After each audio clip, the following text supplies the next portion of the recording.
Melo del Prado sa Super Radio DZBB. Ay, mga kapuso, papalapit ang midterm elections. Para ho sa taong 2025, mga kapuso, nasa linya natin si Chairman George Garcia ng Commission on Elections. Chairman, magandang umaga, si Joel Subel. Magandang umaga po, Sir Joel, at sa mga kababayan natin, magandang umaga rin po at manigong bagong taon. Manigong bagong taon din po sa inyo, Chairman. Papalapit ang ating midterm elections sa darating na Mayo. Kamusta po? Ilang porsyento na pong handa ang Commission on Elections sa darating na eleksyon? Halos nasa 100% na po ang ating paghahanda, although meron pa mga inaayos pa, tulad po halimbawa ng pag-iimprenta ng balota na magsisimula po ngayon darating na Lunes, Sir Joel, January 6. At ito po itatagal ng 77 araw. Hopefully, wala naman kahit na isang aberya man lang na mangyayari dahil ang estimate po natin, yung 73 million na balota na kakailanganin natin para sa 2025 national and local election kasama ang Bangsamoro parliamentary election ay matatapos sa April 14. Doon naman po sa pagtetest natin ng ating mga sistema ay unti-unti na rin po yung nagiging maliwanag, lalo na po yung international certification na ginawa po natin nung nakaraan, yung tinatawag na trusted build, at sa darating pong mga 2 linggo ay magkakaroon naman po tayo ng mock election sa iba't ibang parte ng ating bansa, kasama yung mga tunay na mga teachers na mag-serve sa araw na eleksyon at yung mga botante talaga na boboto sa araw din ng halalan. Okay. Anong mga dapat tandaan ng ating mga kababayan? Hindi pa naman po simula ng campaign period. Tama ho ba, Chairman?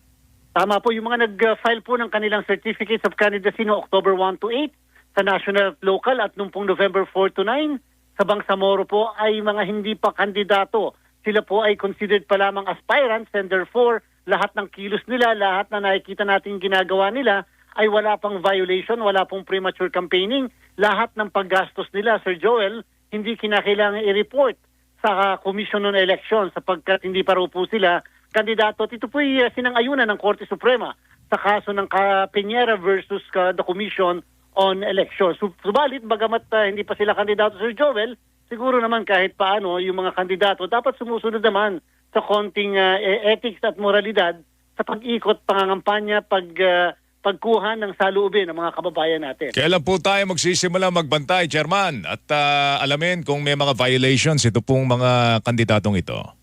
Ang COMELEC po, papasok ang aming kapangyarihan ngayong Enero 12 kung saan magsisimula yung tinatawag na election period. Yan pong mga gun ban, Sir Joel, ay magsisimula ngayong Enero 12. Kasama na rin po yung mga prohibisyon sa paglilipat, pagtatransfer, pag-reassign, pagpupromote, pag-appoint sa civil service, sa pamahalaan ng walang exemption mula sa Commission on Elections. Ngayon pong Pebrero 12 ay magsisimula ang campaign period para sa national position sa senador at party list at sa March 28 naman, Sir Joel, para sa local position. Merong hamon sa COMELEC, Chairman, yung pagbabantay po natin sa social media.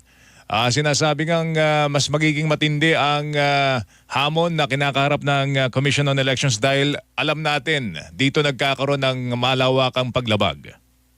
Sir Joel, tama po kayo at kakailanganin po natin ang tulong ng mga iba't ibang organisasyon, lalong-lalo na katulad halimbawa ng GMA7 at DCBB na nagpasimuno nung tinatawag nating kampanya laban sa fake news, misinformation at disinformation. At sana nga, yung mga kandidato naman ay sila rin mismo ang magpulis sa sarili nila at sa kanilang campaign team sapagkat ang gusto po nating gawin dito maging fair lang, honest ang ating pangangampanya dahil ang COMELEC ay hindi mag-aatubili na mag-disqualify at magkaso ng kriminal sa kung sino man yung mga lalabag sa ating patakaran. Nakahanda naman po kami sapagkat nag-promulgate na po tayo ng guidelines para sa social media, deepfakes, artificial intelligence at iba pang platform. Okay.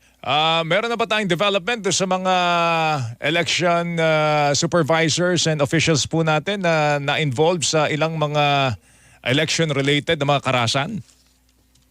Pina-finalist na po ng Philippine National Police, Sir Joel, ang more or less ang kanilang findings report na isasabit sa Commission on Elections patungkol sa kung ano ang punot dulo ang mismong rason kung bakit nagkaroon ng karahasan laban sa amin po mga opisyal. 3 opisyal na po yan sa Mindanao ng Commission on Elections. Hopefully po by next week, Sir Joel, makapaglabas na rin kami kasama ng Philippine National Police ng mga areas of concern yung areas of yung tinatawag nating hotspot na areas o yung areas na posible na malagay under COMELEC control. Sa ngayon ba may nakikita na kayong mga lugar? Ilan yan kung mamarapatin po ninyo ipabatid po sa amin? Itong mga lugar na ito, Chairman? Meron na po, Sir Joel, more or less, yung pong pwedeng malagay sa COMELEC control, more or less, hindi dalampas ng 10. At yung pong mga areas of concern natin naman, medyo madami-dami rin, Sir Joel, kahit pa nga sabihin na natin na hindi pa nagsisimula ang campaign period, pero maganda po kasi na talagang bago magsimula yan, ipakita natin that the COMELEC is in control of the situation and therefore kasama na yung ating pong mga law enforcement authorities. Ano po sangkap, Chairman, para malagay sa COMELEC control ang isang lugar? Kasama na rin po dyan, Sir Joel, ang kasaysayan ng lugar, yung kasaysayan pagka mag-eleksyon.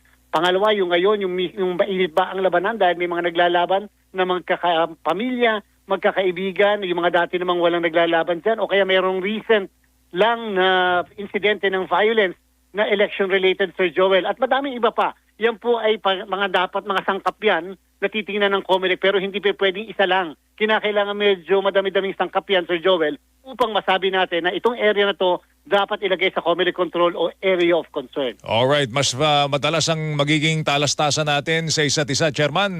But in the meantime, salamat sa oras po ninyo at Happy New Year ulit. Maraming salamat po, Sir Joel. Mabuhay po kayo. Gandang umaga, si Chairman George Erwin Garcia, COMELEC, mga kapuso. Melo del Prado sa Super Radio DZBB.